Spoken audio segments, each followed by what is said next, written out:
Yosom Bhagava Arahang Samma Sambuddho.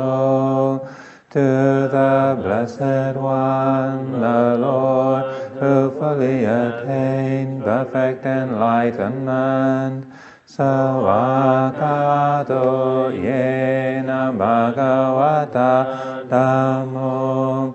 Do the teaching which he expounded so well, Supatipanno Yasa Bhagavato Savaka Sangho. And to the Blessed One's disciples who have practiced well, Tammayang Bhagavantang Sadhammang Sasangang. To these the Buddha, the Dhamma, and the Sangha, Ime Sakareyata Rahang Aropite Apipujayama. We render with offerings our rightful homage. Sadhunopate Bhagava Suchiraparini Putopi. It is well for us that the Blessed One, having attained liberation, Pachima Janatanuka Pamanasa, still had compassion for later generations. Ime Sakare tu Katapana Karabhute Patikanhatu. May these simple offerings be accepted.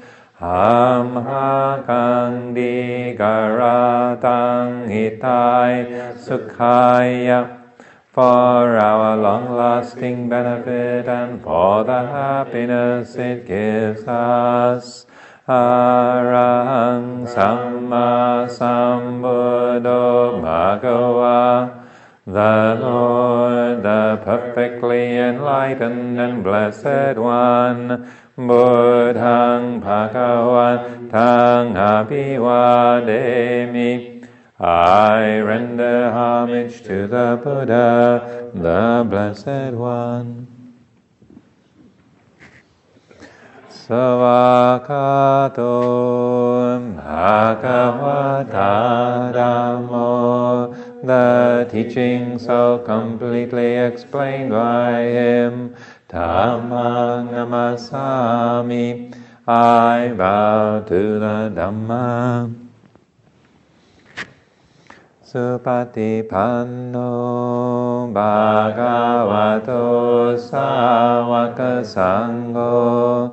The Blessed One's disciples who have practiced well, Sanghang namami. I bow to the Sangha. Anmayang Buddhassa Bhagavato Puvapa Kanamakarang Aroma Se. Now let us pay preliminary homage to the Buddha. Namo tassa bhagavato arahato samma sambuddhassa.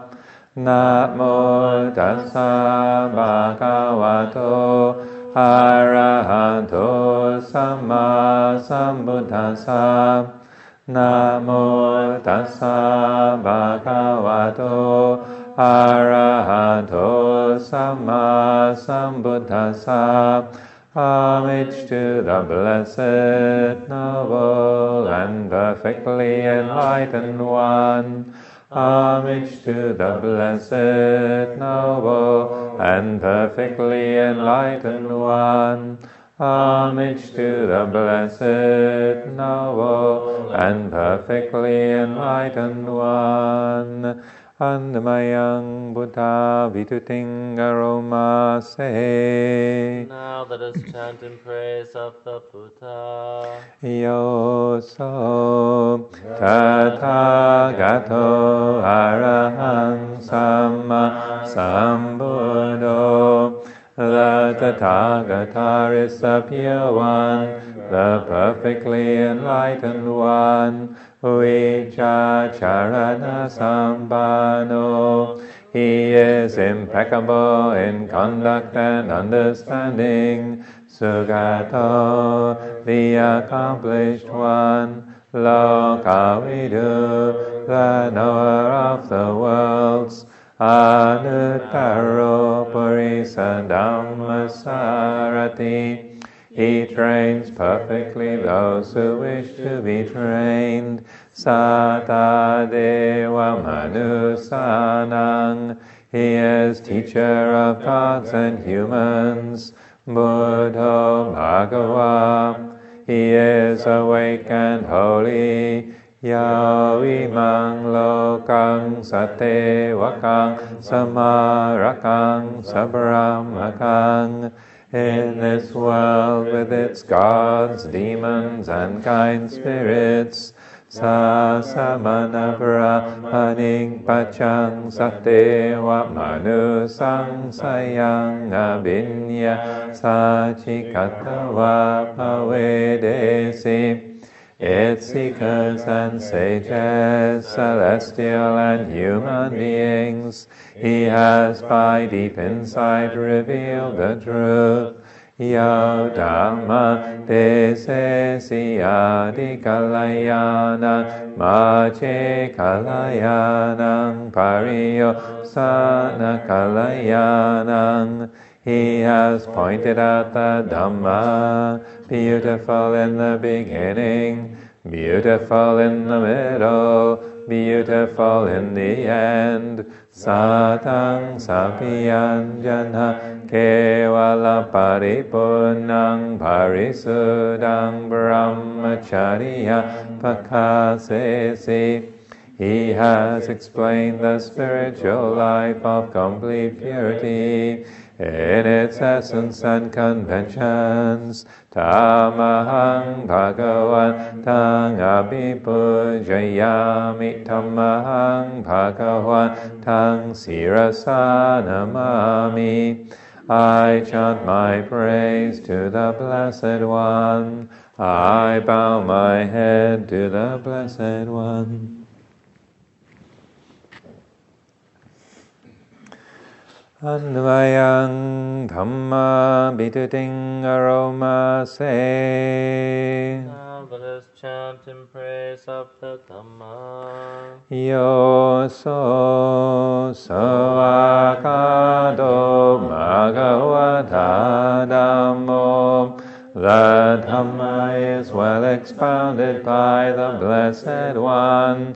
Sanditiko, apparent here and now, akaliko, timeless, ehipasiko, encouraging investigation, opanaiko, leading inwards, bachatang veditapo vinyuhi, to be experienced individually by the wise. Dhammahang dhammang abhipujayami. Dhammahang dhammang sirasa namami. I chant my praise to this teaching. I bow my head to this truth. Anvaayang Sangha Bituting Aroma Se. Now let us chant in praise of the Sangha. Yoso Supatipanno Bhagavato Sāvaka Sangho. They are the Blessed One's disciples who have practiced well. Uchupatipanno Bhagavato Sāvaka Sangho, who have practiced directly.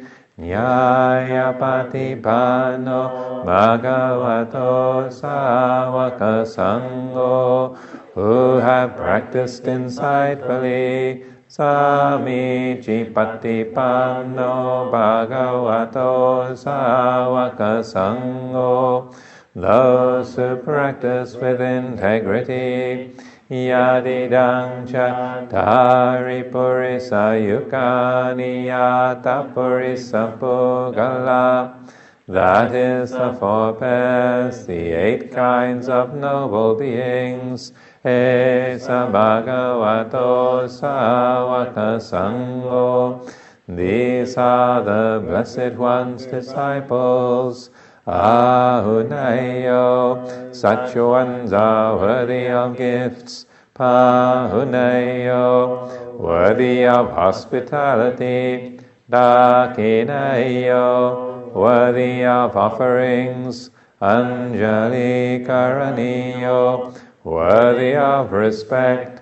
Anuttarang Punyaketang Lokatsa, they give occasion for incomparable goodness to arise in the world.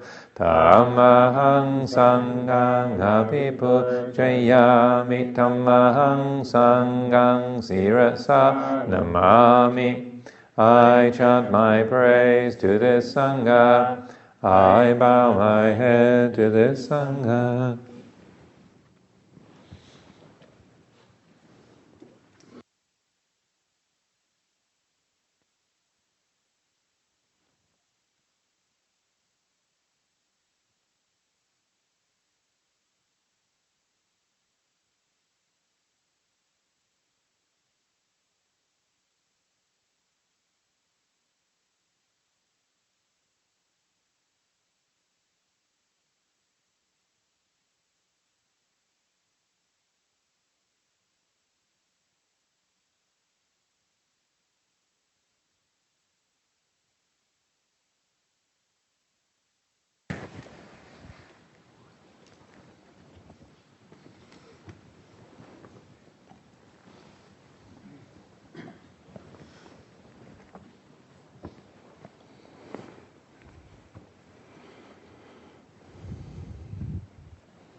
Well, this morning chanting is in a monastery is what you do every day to remember, reflect the Buddha Dhamma Sangha.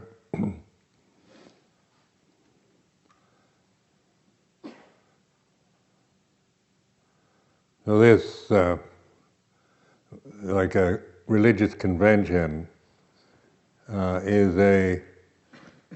is to be used, as a reminder. And the world gets us scattered, and we get spread out over all kinds of problems, worries of family, society, and therefore a religious convention is to remind us, a remembrance. So religious symbols, like these images, tankas and so forth, you can just see them aesthetically, whether you think they're beautiful or not, or judging it from Western attitude about aesthetics. You can criticize them, you can think they're all rubbish, or you can believe they're sacred and have holy energies within them, or you can project anything you want onto them. But I find skillful use of them is icons or reminders.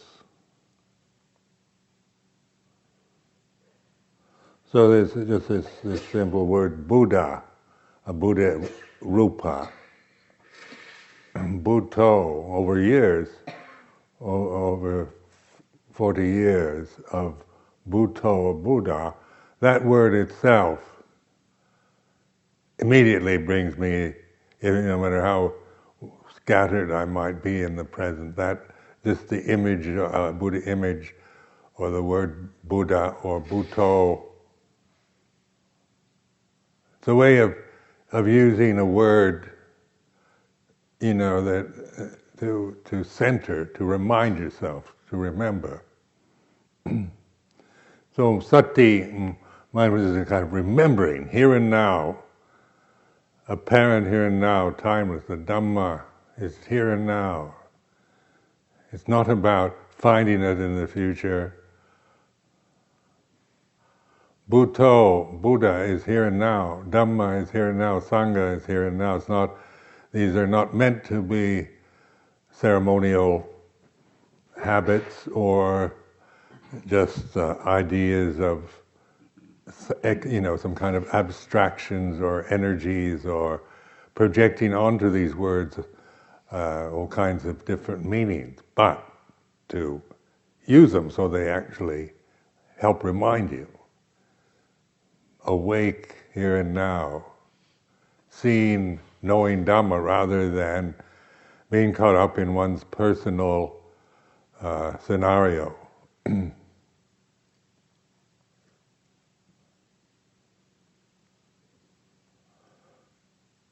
And the value of a religious tradition is that it can be used skillfully.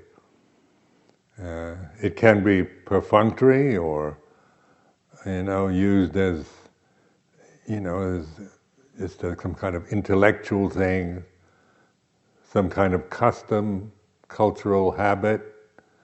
Or we can have the view that all religions are rubbish, we don't need them, we just need to be mindful. And that's another view and opinion.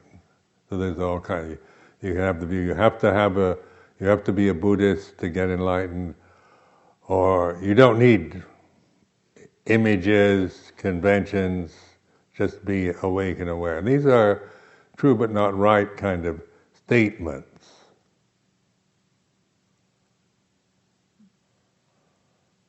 So in wisdom, how to skillfully use what's available. Like at this time, this particular convention, Theravada Buddhism, this is what's available now. How to use it for awareness, not for reinforcing personality, views, opinions, attachments. It's not to make you into devout Theravadan Buddhists, or it's not a missionary effort to convert you or to condition you, but learning how to use something, a convention, a form, for awakening. As a reminder.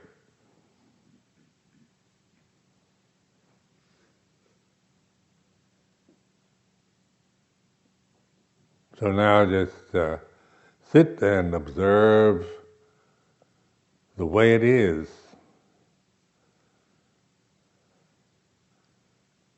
At this moment, how the feeling, the mood, state of mind you're in at this moment, just to be the observer of it. Whatever, if it's peaceful, confused, busy, still, whatever, is not the issue. Just be the Bhutto, knowing the Dhamma.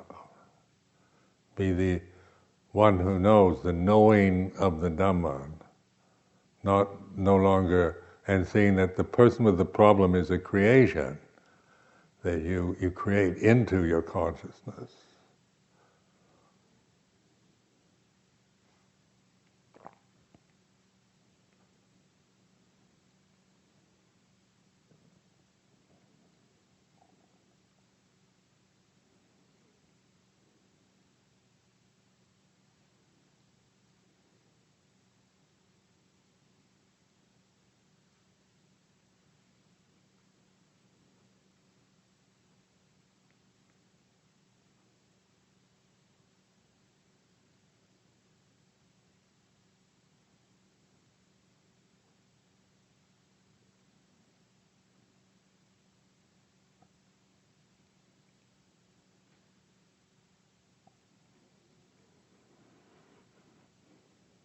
Now, a mood or the state of mind or the citta, and cittanupassana, the third foundation of mindfulness, is observing this energetic feeling. So it's not, you don't even have to name it. It doesn't, we always think nothing's real unless we give it a name. We define it and label it in some way. But as you're well aware, that moods, sometimes they're not, you can't define them or give an accurate description with words on your state of mind, but you know what it is. Say emotionally, or the mood, the citta is like this at this moment, is like this. Maybe you have no way of telling anyone or defining it, but you can know it. And so this is direct knowing. It's like this.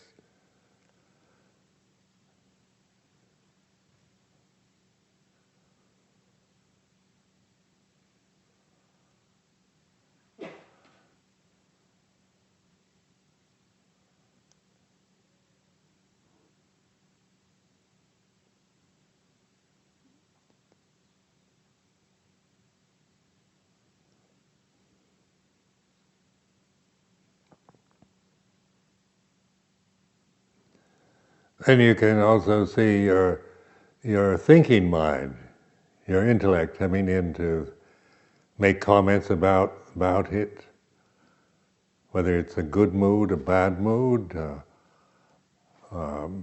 peaceful or confused.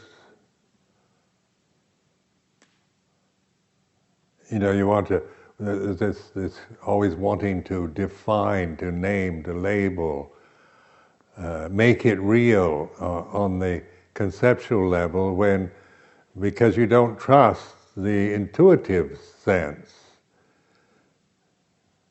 The culture, the society we come from, does not trust intuition. It tends to trust analysis, reason and logic. So if you can reasonably understand your emotions, is oftentimes the confusing state we find ourselves to analyze our emotions, find out why I feel like this, whose fault is it that I have these type of feelings, what can I do to deal with these feelings. It's all about me and mine, my feelings, what should or shouldn't be. And then wanting to figure them out, to put them into a context of being reasonable, analytical.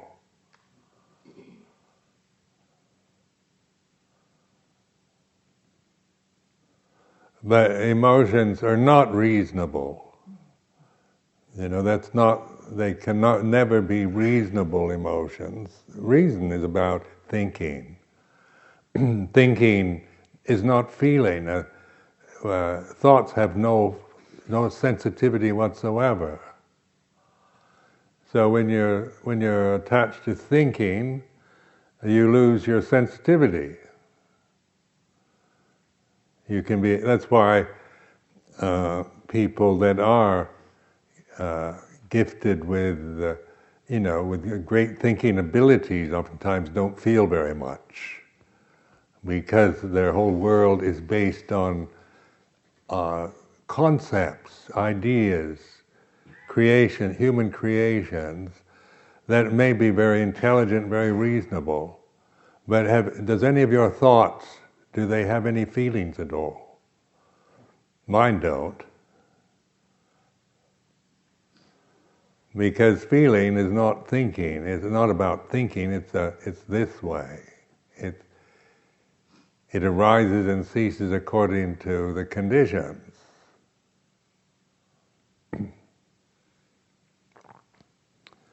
Whether I'm happy, feeling happy on top of the world depends on the conditions for that feeling to arise. It's not some kind of personal, I should be happy and on top of the world as a continuous state of mind, but life is this continuous experience of changing conditions, so you can't sustain happiness as a permanent experience. But you can be aware.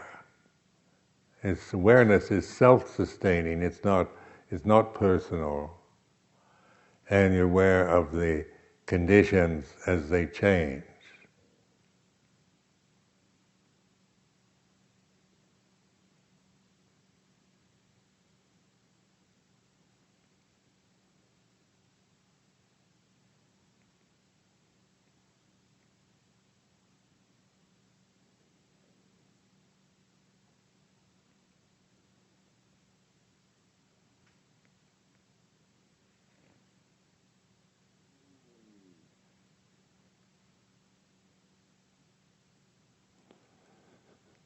So now this awareness, sati sampajanya,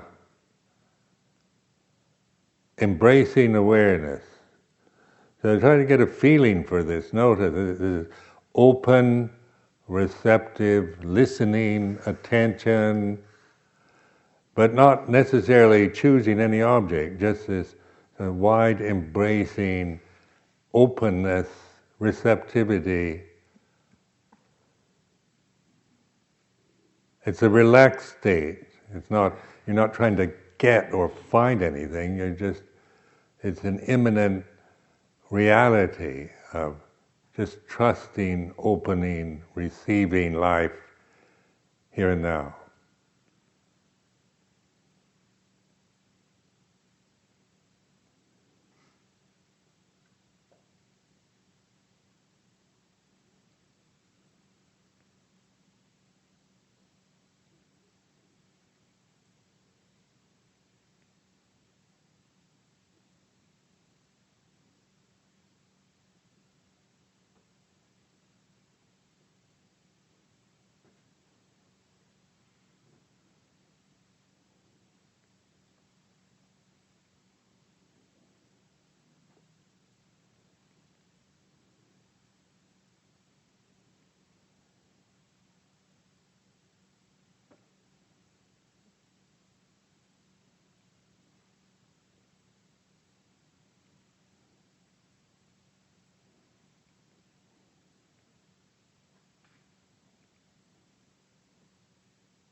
Now, this open receptive awareness, then things will come into consciousness. Like you can choose, like just noticing the body, the sitting posture, kind of noticing the sensations that you're experiencing just in the level of touch, as your clothes touch your skin, or your hands or feet, things like this, just bringing into consciousness the reality of this body's like this, its feeling, its subtle feelings, because a lot of feeling that the body has is not particularly extreme. Yeah. Pleasure, pain, but then there's neutral feeling.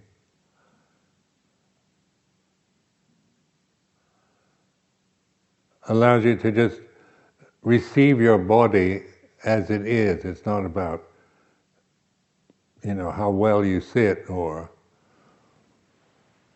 whatever, but not to create it in some kind of personal thing, but it's like this. The body sitting like this. So now when I do this, I feel the pressure of sitting, the body sitting on this cushion, where my hands, feet, knees, spine, and aware of tensions maybe, or maybe you're tensing up or forcing. You're aware, but don't even try to change that. It's not about noticing tensions to get rid of them. It's just being the knowing. It's like this tension, physical tensions like this. Receiving it as it is. Pain or discomfort as it is. Not about getting rid of it, but receiving it in this wide, expansive, conscious awareness. Uncritical.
Then there's the breath. This is happening here and now, breathing in, inhaling, exhaling. With Anapanasati you can tranquilize consciousness just by concentrating on the breathing. It's samatha practice, which is skillful, the way of calming But right now, don't try to calm anything or get anything, but just be observing, be the knowing of inhalings like this, exhalings like this.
So the way it is,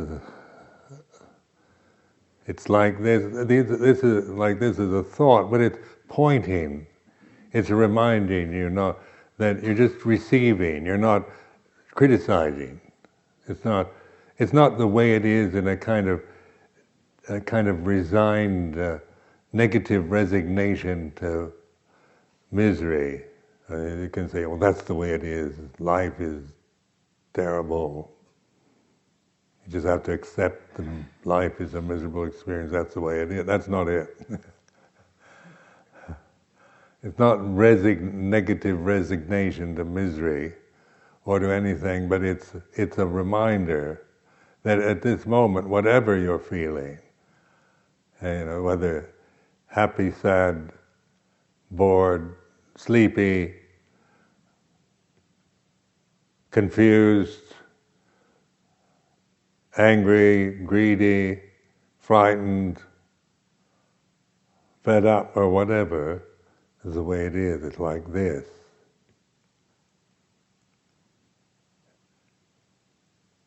The suchness or as-isness is just this like this. So like this, the way it is reminding you to just observe, be the Buddho knowing the Dhamma rather than a person with, that has feelings and owns to the feelings and the conditions and judges, criticizes, identifies, attaches to it.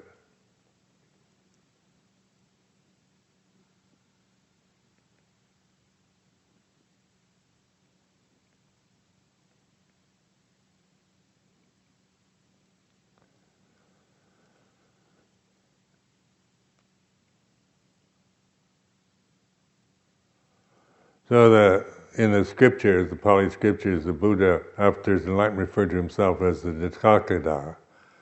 And this word Dattada is a Pali word for the way it is, the suchness, as-isness.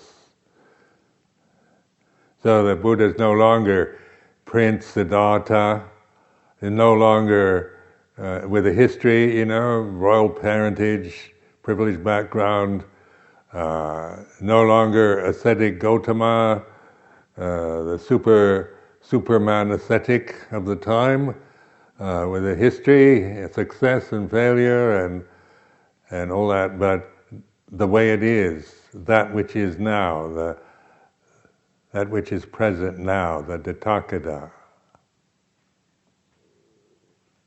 So this dattada is Pali word for suchness, as isness.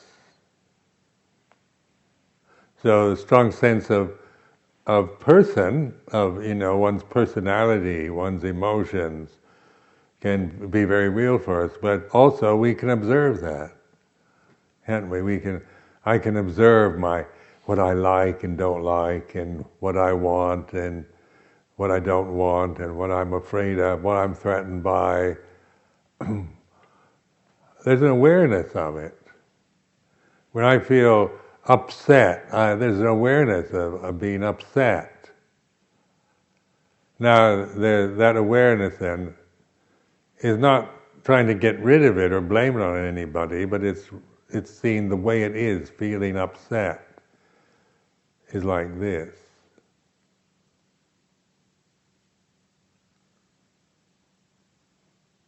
Confused, feeling confused, not knowing what to do, how to practice is like this.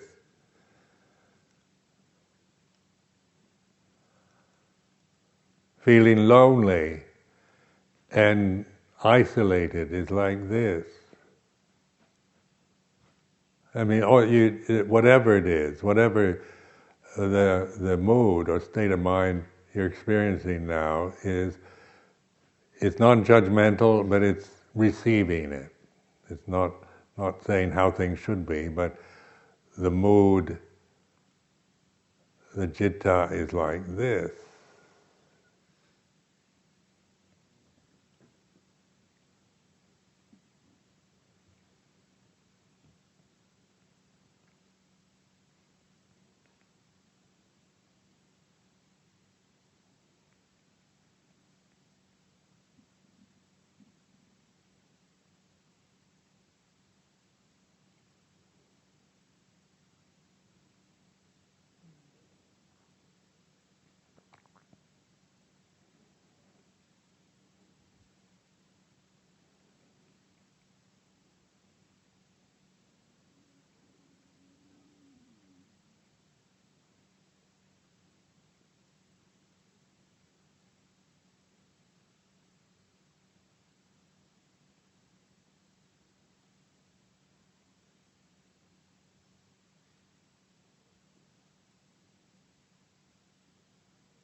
So notice that all this is happening, can be happening simultaneously. The breathing, the mood, the posture. It's not about one, the other, or one cancels out the other. And if you're concentrating on one, then you don't notice the others. But in this receptive state, this expanded conscious reception of the moment, it receives everything. It's not discriminative, judging. You have to recognize this is your real refuge. This is what you can trust. You can't trust any ideas, views, the body, external things, other people, traditions, teachers, governments, gurus, priests, monks, nuns. But this is you can trust, this awareness. This is like saddha in Pali, faith. You begin to recognize it. It's not believing in Dhamma. It's not about believing what other people tell you about the Dhamma. It's realizing, recognizing, trusting in this simplicity, ultimate simplicity.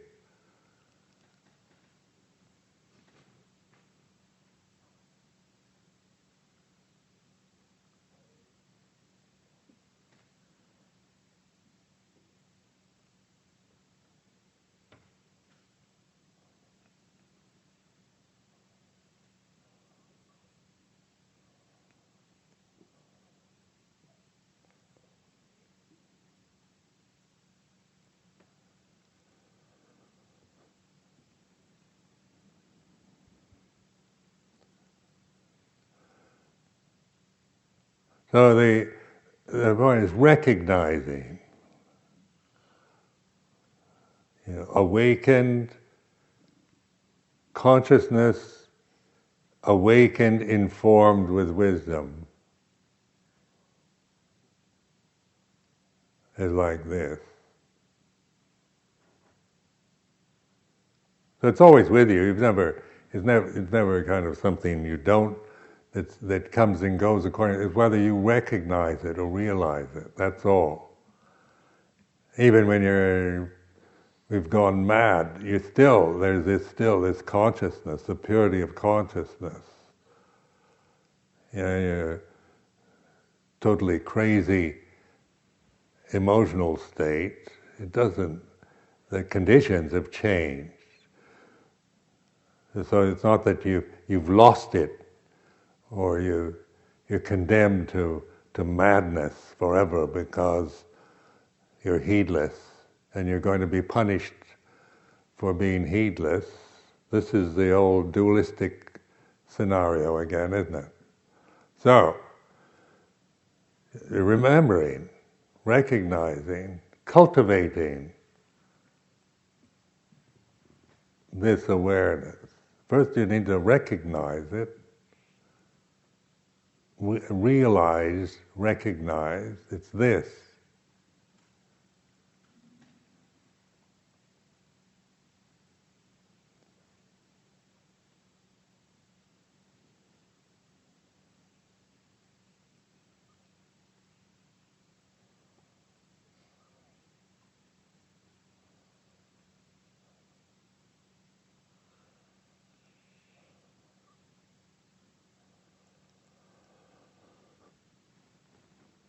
Then the sound of silence, notice, is this resonating, vibratory energy, kind of scintillating,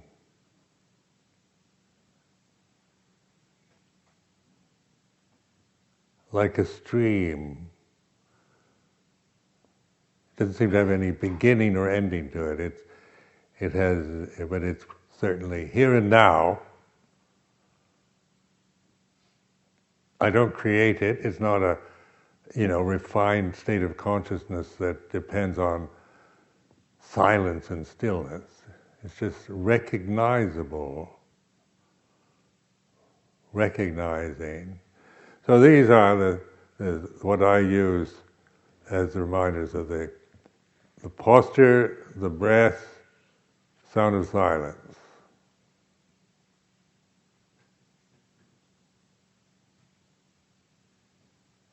Because these are all not created by me, they're not created by what I want or desire. They're natural. They're recognizable, apparent here and now, timeless.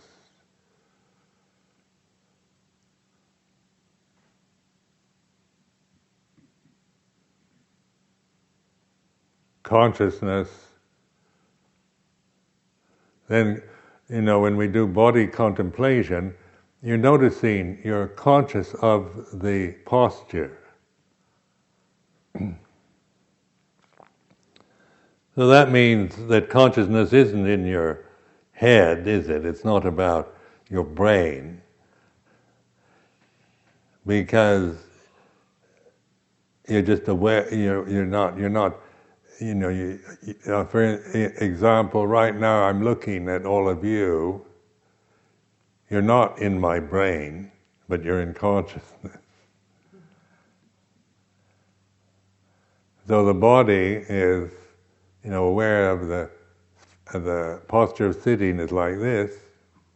Conscious awareness of the reality of this body as I'm experiencing it this moment here and now is like this.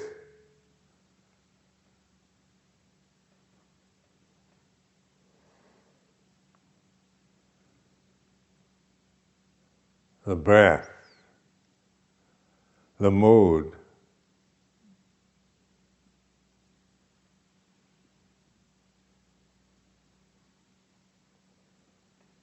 the sound of silence.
it's listening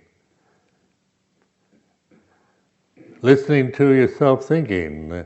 Like, now, for example, take this and create yourself as I am, and on it say to yourself, but listen to yourself thinking, and quite intentionally think, I am an unenlightened person who has to practice today in order to become enlightened in the future.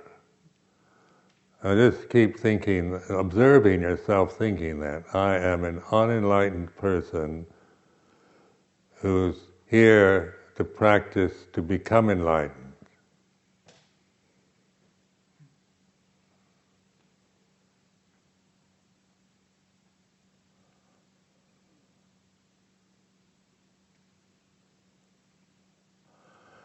Now that's true, isn't it? Most of you think you're unenlightened people that has to do something in order to become enlightened. Now, intentionally thinking this, I am, this pronoun and verb, I am unenlightened person trying to become enlightened in the future. That, now just, if you keep thinking that but observing it, the sense of of I am, believing this thought falls away. Because your relationship to it is knowing it as a condition you're creating, rather than the reality, your reality.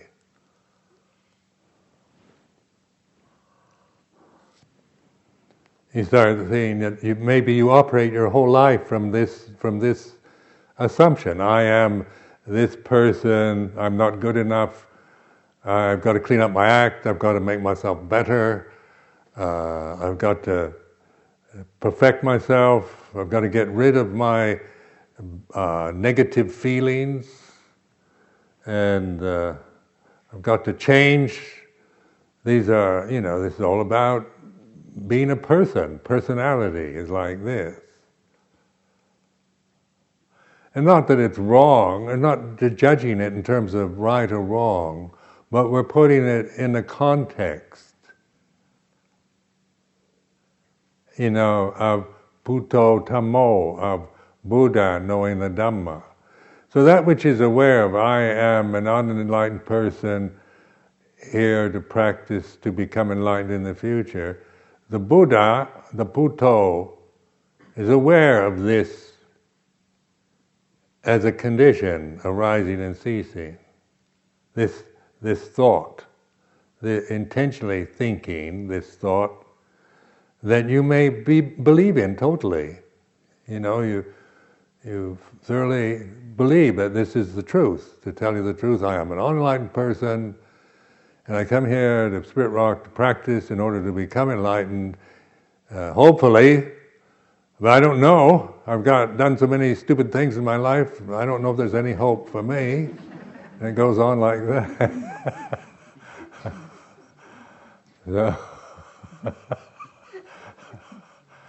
So the I am scenario is, it's a tirade. To get on and on and on. But so instead of endlessly trying to sort that out and determine whether what kind of person you should or shouldn't be the Buddho knowing the Dhamma. So this is, I am an unenlightened person practicing now to become enlightened in the future. Buddha, Buddho, the awareness of this, seeing it as Dhamma rather than putting it always in the sense of Sakyaditi, personality, the ego. So it's not even judging it as this, I shouldn't think like this, I shouldn't see myself as an unenlightened person, I should see myself as an enlightened person. That's not it either. It's not about thinking about yourself as enlightened or unenlightened, but it's recognizing thinking and maybe assumptions unconscious assumptions you have of why you're here to practice meditation. Or you've had other teachers and other methods and different forms of Buddhism or therapy or other religions, and you've got all kinds of ideas about what should or shouldn't be, what's right and wrong, what you have to do to straighten yourself out, to get your act together, and not that any of it, I'm not saying it's right or wrong, but it's like this. I am somebody who needs, and I need to do something in order to become better. This is you create this. This is a human creation out of ignorance.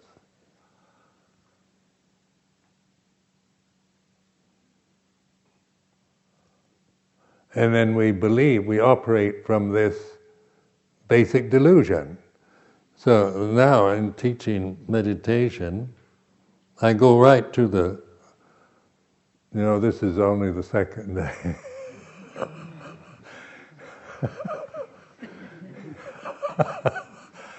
But, why muck around when you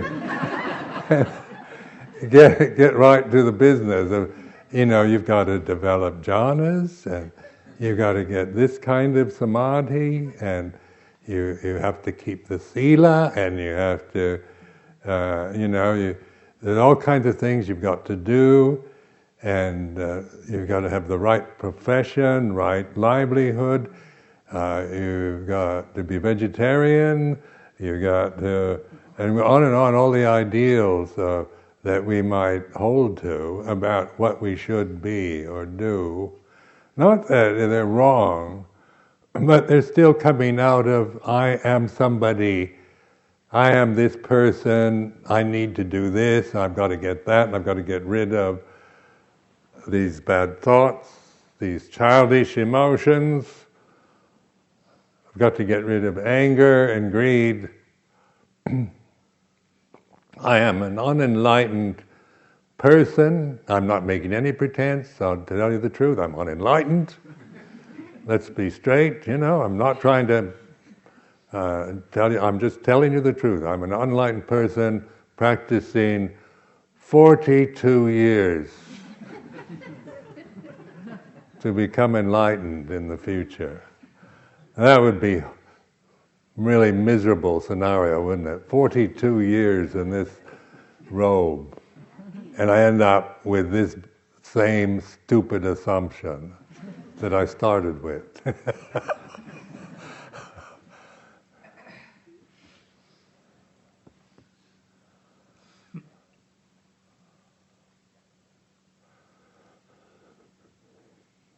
So in this I am, notice that this is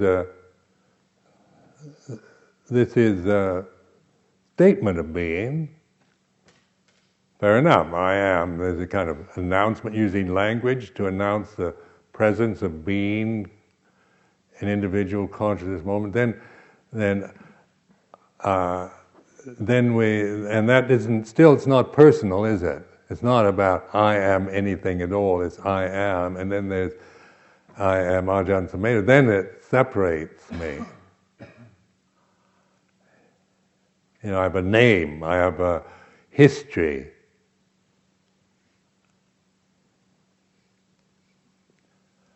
But even in this, even the I am is an artificial creation, isn't it? It's language. So in this, what I'm pointing to is the awareness of that. The Buddho, aware of knowing Dhamma, is conscious, awakened consciousness, aware of the conditions as they are. So when you create yourself, I am an unenlightened person practicing now to become enlightened in the future, you're intentionally, you're not assuming that coming from, you might assume that, but never consciously think that. You just operate from that assumption during this retreat. You'll end up with the same, You might get inspired is the best you can hope for. Inspiration, to kind of make you, on your personality kind of lift it up a bit and give you some energy as a person. But what I'm pointing to is not inspiration, but an encouragement for awakening and investigating. A lot of assumptions, attitudes, and that we just take for granted. We've never consciously recognized them or seen them other than operate from them. So our lives are spent, operating from I am an unenlightened person. And no matter how many retreats we can go on, we still, if we've never seen through that, then we, every retreat that's what we start with, and that's where we end up. Do you feel frustrated with meditation because after years you're still not enlightened? And this is, you can get more refined is the best, or more inspired, or maybe have a calmer, nicer personality. But it's not liberation. So after 42 years, my personality is not enlightened. And I realize it will never be enlightened because it is a condition. So you find teachers with different personalities, and you think, an enlightened person wouldn't do that or say that. That my teacher is enlightened, and then you get to know them better, and then you see all kinds of personal things that you don't particularly like that much. Say, he or she couldn't be enlightened because they smoke cigarettes,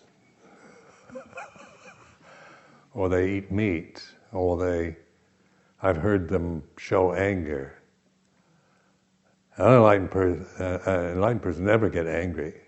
So you've created an image of a kind of like a Buddha Rupa image, made out of marble, beautiful, but then when you get to see the human side, Buddha Rupas, you can swear, you can murder in front of them, and they still remain calm, because marble doesn't have any feelings. But human beings, we have to live in this sensitive state. Human body, senses, heat and cold, pleasure, pain, is all about sensitivity and relentless, inexorable sensitivity we have to live with through a lifetime.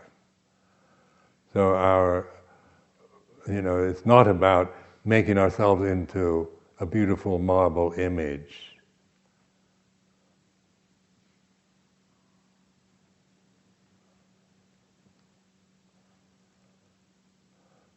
But anyway, this to encourage this for the day, to investigate. Don't believe what I'm saying now either. This is for reflection, to encourage you, to challenge, get behind even the sense of yourself as in whatever way you conceive yourself. And not that it's wrong or you shouldn't have any personality whatsoever, but that which knows the personality. So when I say my personality is not enlightened, but there's a knowing of personality now. I know what it is of Sakya Ditti. It's very clear. It doesn't, I know how it changes and moves and so forth. So, and it has good personal qualities and not so good personal qualities and so forth. Childish personal qualities, mature personal qualities. But these, my relationship to them is knowing no longer operating by binding myself to Sakya Ditti or personality as my way of experiencing life.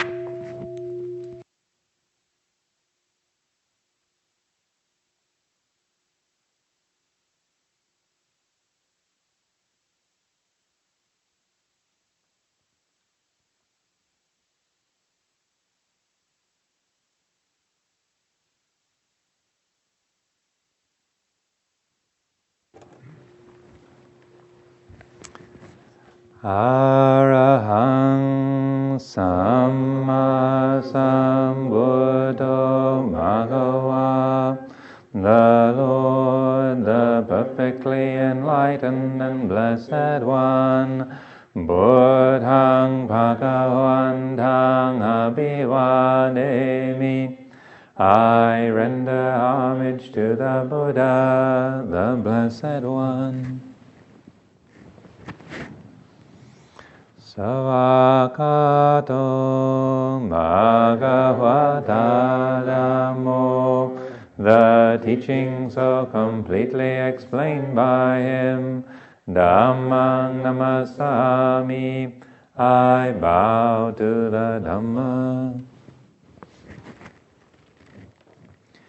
Supatipanno Bhagavato Savaka Sangho, the Blessed One's disciples who have practiced well, Sanghang Namami, I bow to the Sangha.